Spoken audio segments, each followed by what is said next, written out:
Tragedi SBY di masa pemerintahan Megawati Soekarno Putri di tahun 2004 tidak boleh terjadi lagi.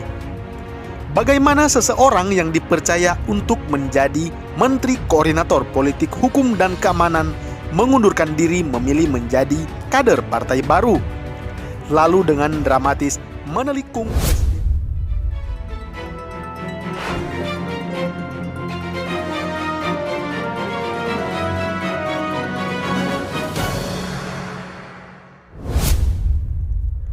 Muldoko pamit mundur dari Kepala Staf Presiden, dampak dan perubahan konstelasi politik menuju 2024. Ditulis Dahono Prasetyo di siword.com. Hai Indonesiaku, Assalamualaikum. Berjumpa lagi bersama saya di Suara Channel Bapak Infrastruktur. Keputusan politik Muldoko menjadi Ketua Partai Demokrat versi KLB Deli Serdang Sibolangit berdampak implikasi kuat pada jabatan struktural yang diembannya. Kepala Staf Presiden dalam tupoksinya memegang peranan strategis sebagai memberi dukungan Presiden dan Wakil Presiden untuk melaksanakan pengendalian program-program prioritas nasional, komunikasi politik, dan pengelolaan isu strategis. Peran sektoral KSP yang menjembatani kepentingan negara pada sektor sipil, militer, dan partai politik sejatinya harus lepas dari partai politik pula.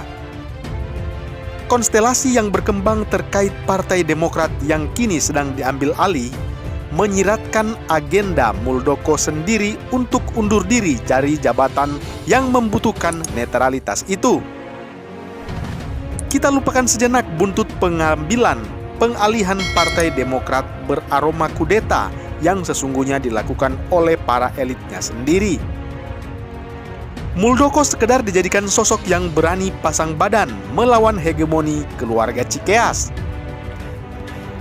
Mari kita tengok siapa saja yang berada di gerbong Kongres Luar Biasa Deli Serdang Sibolangit itu. Nama petinggi-petinggi Partai Demokrat yang sebelumnya gencar mencecar pemerintah Joko Widodo, namun kini mereka merajuk kepada orang kepercayaan Jokowi untuk bersedia menampung pemberontakan pada partai yang membesarkan nama dan periuk nasinya. Pernyataan mantan Ketua Mahkamah Konstitusi, Jimli Asidiki, yang meminta Muldoko mundur dari Kepala Staf Presiden menjadi penegasan secara norma hukum. Persoalannya hanya tinggal waktu kapan Muldoko mengundurkan diri. Yang pasti, usai Presiden Joko Widodo menemukan sosok tepat penggantinya. Karena jabatan strategis di atas menteri butuh sosok yang paham betul arah kebijakan politik dan pembangunan Jokowi sebagai presiden. Di deretan loyalis pemerintahan ada nama Panglima TNI Marsikal Hadi Cahyanto yang di bulan November nanti tahun 2021 memasuki masa pensiun. Sosok tersebut menjadi pilihan paling ideal untuk menggantikan Muldoko yang segera pamit mundur. Fokus menjalankan gerbong politik terlepas dari kontroversi cara mengambil alihnya. Secara strategi militer, keputusan Muldoko sudah melalui pertimbangan banyak hal dan bisa dipastikan tidak akan mundur pada perlawanan pemilik gerbong yang lama sekelas mantan presiden 2 periode, Susilo Bambang Yudhoyono. Untuk menjadi ketua partai politik dengan pertaruhan meletakkan jabatan di Kepala Staf Presiden, itu bukan uji coba sekedar bikin gaduh. 4 hingga 5 langkah berikutnya sudah disusun rapi saat kita masih sibuk melayani curhatan keluarga Cikeas yang merasa kecolongan. Keputusan ada di tangan Presiden Joko Widodo, bukan tentang siapa yang akan menggantikan Muldoko, tetapi siapa calon ideal menjadi Panglima TNI sepeninggalan Hadi Cahyanto merapat ke Kepala Staf Presiden. Kita sebut saja ada nama Jenderal TNI Angkatan Darat Andika Perkasa yang kini menjabat sebagai Kepala Staf Angkatan Darat atau Kasat.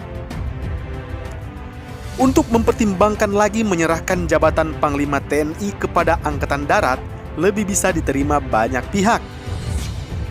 Masa pensiun Andika Perkasa meskipun hanya memiliki waktu hingga Desember tahun 2022, cukup untuk menerima estafet Panglima TNI yang membutuhkan visi misi sejalan dengan pemerintahan Presiden Joko Widodo. Opini ini lebih bersifat saran dengan mempertimbangkan objektivitas hierarki sesuai ketentuan yang berlaku. Pertanyaannya, mengapa Kepala Staf Presiden harus dijabat oleh militer? Jawabannya ada pada status Presiden Joko Widodo yang seorang sipil. Itu berarti membutuhkan keseimbangan dengan militer pada pos-pos strategis. Dan unsur TNI punya integritas dan loyalitas yang sudah teruji netralitasnya. Saat Muldoko yang loyal dan berintegritas tinggi sudah tidak netral dengan berpihak pada suatu partai politik, itu bukan berarti dibuang, tetapi mengembalikannya lagi kepada rakyat yang mempercayainya dalam gerbong politik bernama partai. Banyak pihak berharap konflik Partai Demokrat yang melibatkan sosok penting di pemerintahan ini akan segera berakhir. Namun, sebagaimana kecenderungan dinamika politik tidak akan pernah berhenti pada satu simpul saja. Namun akan lahir dinamika lain buntut dari perilaku-perilaku elit-elit politik itu. Secara garis besarnya, komposisi partai yang bertarung dalam pemilihan presiden di tahun 2024 nanti akan mengalami perubahan penting. Partai Golongan Karya atau Golkar dan Partai Nasional Demokrat atau Nasdem sudah mendeklarasikan sejak dini kepentingannya untuk pemilihan presiden di tahun 2024. Sebelumnya, secara tersirat, Partai Gerindra dan Partai Demokrasi Indonesia Perjuangan atau PDIP sudah cukup mempresentasikan suaranya untuk mengajukan satu calon paket capres dan cawapresnya. Partai Demokrat Perjuangan di bawah Muldoko menjadi poros tengah yang seksi diperebutkan oleh dua kubu tersebut, atau justru tetap merapat bersama partai-partai oposisi dan setengah oposisi semacam Partai Amanat Nasional atau PAN, Partai Keadilan Sejahtera atau PKS, dan Partai Persatuan Pembangunan atau P3.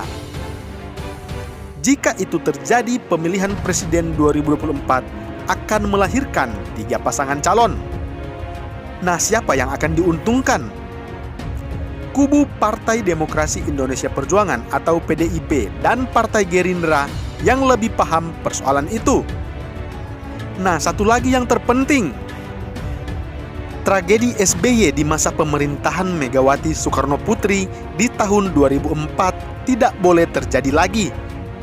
Bagaimana seseorang yang dipercaya untuk menjadi Menteri Koordinator Politik Hukum dan Keamanan mengundurkan diri memilih menjadi kader partai baru, lalu dengan dramatis menelikung presiden yang sedang mempercayainya, melibas partai-partai besar lain kemudian menjadi presiden 2 periode.